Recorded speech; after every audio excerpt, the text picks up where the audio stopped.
So ayan po mga kalods, nandito po yung tao na ayaw magpakita po ng mukha, no.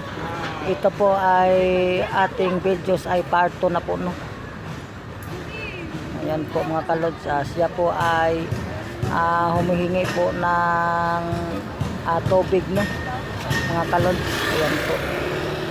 Yan po ang tao na ayaw magpakita ng kanyang mukha. Dito lang po yan sa makikita sa Maypaho, Caloocan City, no. JP Rizal Street.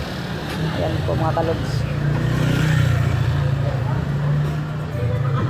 O kapag siya po ay umiinom po, no, ay hindi po niya talaga tinatanggal yung kanyang tabing sa mukha. Ayan po mga kalods.